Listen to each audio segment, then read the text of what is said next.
Okay, so as of today, right now, I'm 18 months postpartum, and so I feel like it's really important to do an update on the hormonal stuff that I've talked to you guys about before. So for anybody who's been following along for a little while, you know that it took us a year to get pregnant with Ben, and when we started that journey, I wasn't extremely surprised that it didn't happen right away.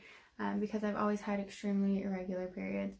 In high school, I would have, one, and then a few weeks later I'd have one, and then I'd go 3 months without having one, and then I'd have one, and then I'd go 6 months, and it was just all over the place. I had zero idea when it was going to show up. And when I was in high school, when I was in high school, I got put on birth control pills, partially to help with cramps and partially because then it put me on a schedule. And when I was on those, I was doing it every 3 months. So I only had a period every 3 months, and it was obviously induced when I took off or stopped taking my birth control pills or started taking the placebo week. So needless to say, my hormones were not in a very good place. And unfortunately, I think a lot of the times that's how we're taught to deal with those hormonal problems is birth control. Oh, you have really heavy flow. Oh, you have cramps. Oh, you have this, that, or the other. Let's put you on birth control. Well, that's a band-aid. I mean, it might make it seem like it's fixed for the time being, but in the overall scheme of things and your body and how it works and how your hormones are all functioning, it doesn't fix anything. In fact, it can actually make it worse. So that's where I came from. That's what I was doing. And so obviously I went off of my birth control when we started trying to get pregnant, and my periods were not regular. Although I had been starting to eat a lot healthier, I'd been exercising and doing some of those kind of things, and I had been cutting out different things that I'd found out are hormone disrupting chemicals. So for example, we stopped using things that have fragrance in them, so like candles, garbage bags sometimes have fragrance in them, perfumes. There's different lotions, if you look at the back of seriously almost anything you pick up at the grocery store, one of the ingredients is fragrance. And fragrance is terrifying because it's just something they put on there that can hide any number of nasty chemicals. So I tried to cut out all that kind of stuff. I started using an aluminum-free deodorant. If you've ever looked into that, that can cause so many issues having aluminum in your deodorant. Especially because they're right by your lymph nodes and your breasts and everything. It's just, ugh. Please don't use an aluminum deodorant. I also started, I switched my makeup.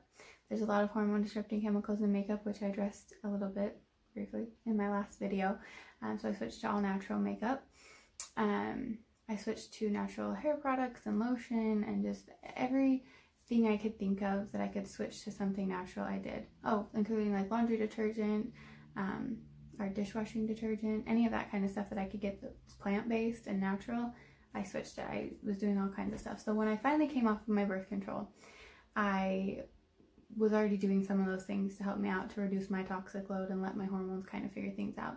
And they kind of did. I was having a period every 2 months, but I still wasn't getting pregnant. And so obviously at that point, I had cut out a lot of stuff and I had started doing some things to make myself healthier. So I was looking for other things to try and figure out what I could do naturally to help my body figure out what it needed to do in order to get pregnant. So the first thing I did was I made a roller bottle blend of essential oils. So I looked up what oils are the very best for helping to regulate your hormones, and I made a roller bottle of those. So that was ylang ylang, clary sage, geranium, frankincense. I always forget which one I put in there fifth, and I don't know why. I should have written it down. I know for sure those 4, and I want to say it was fennel. But I put 15 drops of each of those in a roller bottle. Not this one, this is a different blend, but just in a roller bottle like this. And then I topped it off with fractionated coconut oil. And so I would put that blend on my abdomen every morning and every night, because obviously that's where your reproductive organs are. That's where a lot of your hormones affect and are doing their thing. So that's where I was rolling it every day. And that roller blend started to make a difference. I started noticing some different things with my cycle and my hormones that were really good. So it was making a difference, but I still wasn't getting pregnant. So I knew that was only part of the puzzle and not the whole thing.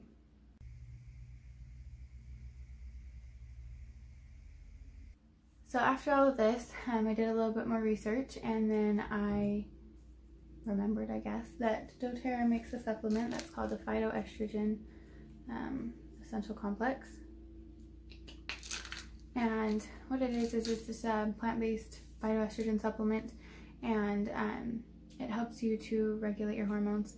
A lot of issues with hormones are caused with estrogen dominance, or caused because of estrogen dominance. It's a really prevalent thing just because of the way the world is right now and all the things we encounter, and so it helps to just help your body regulate your estrogen levels. So I started taking that, and I just took one a day. So if you're going through like menopause, we recommend you take 2 a day. I knew I wasn't doing that, I just needed a little extra help. So I started taking 1 a day, kept doing my roller bottle, and I still wasn't getting pregnant, but my period started to get regular. And when I say regular, it wasn't 28 days, but it was like 31 days. So it was still coming basically monthly, and I could actually predict it for the first time in my life. I felt like I could actually figure out when I was ovulating, which is kind of a big deal when you're trying to get pregnant. And so it was doing really good. And at that point, I was like, okay, I've gotten so much in order. I feel like my body is finally, like, I've got a handle on it. We're communicating, like, it's getting to a really good point. Why am I not getting pregnant? And so I ended up going to my midwife. I got some blood tests done, which I've talked about before, and ended up finding out that my progesterone levels were low. And so for anybody, which I would hope is most people that know about the hormone levels, so progesterone is the one that it spikes and keeps you pregnant. Basically, it helps you hold on to your pregnancy. So you could get pregnant, and if your progesterone levels aren't high enough, that's never going to become a viable pregnancy. And that was really hard for me to hear, but it gave me a good point to know what else I needed to do to help support my body. So at that point, I did some research and found out that thyme essential oil, which is behind me, like right here somewhere, I'll show you in just a second, but thyme essential oil helps to support healthy levels of progesterone. So at that point, I started using thyme, and I used it on the bottoms of my feet, 1 or 2 drops on the bottom of each foot, morning and night. So I made sure I was using it really regularly, because I knew for sure, based on those blood tests, that that was something that I needed to address.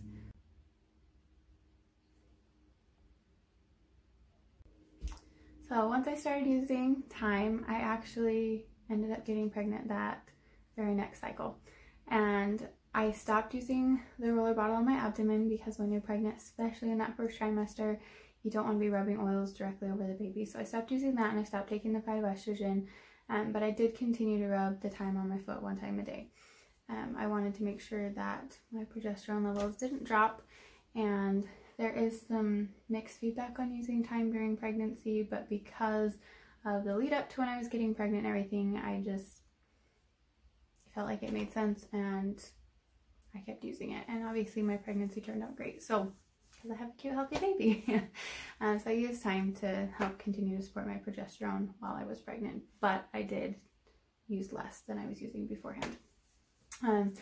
Obviously I had Ben, I was breastfeeding, and at 13 months postpartum, I weaned him during the day. So I was still breastfeeding at night, but I was not breastfeeding during the day. And up till that point, I had no period return. I know you ladies that get your period back at like 6 weeks are cursing me, but I didn't get my period back until I was mostly weaned from breastfeeding. So at 13 months postpartum, that's when it came back. And then ever since then, so for the last, was that 5 months? For the last 5 months, I've had a regular period every single month. I can predict it for the first time ever, besides those few short months before I got pregnant. I can actually predict my period. I know when it's coming every single month. And I don't rub on my roller bottle in my abdomen. I don't use thyme, and I don't use phytoestrogen, but I use those things to support my body to get my hormones where they were, and I cut out all those hormone disrupting chemicals. And I've been really good not to add back in those hormone disrupting chemicals. I'm still using my natural makeup and my aluminum-free deodorant and my natural hair care and my natural lotion and all of our natural products around our house. And so now my hormones aren't disrupted. They don't need so much support to be where they should be because I'm not disrupting them, and I got them healed and fixed back where they should be. So I just wanted to give you a little update on that. And actually my periods are even a little bit less miserable now. I don't break out nearly as much or anything like that because my hormones are just in a much better place. So that's my update. I'm a huge believer in helping support your body and getting your hormones the support that they need to be where they should naturally. I know it can be done because I was so out of whack before this whole journey, and I feel like I'm finally like, hey, things are good. I guess time will tell when we try for baby number 2 how not out of whack they are, but that's going to be a story for another day. So that's your update. If you have questions, please reach out.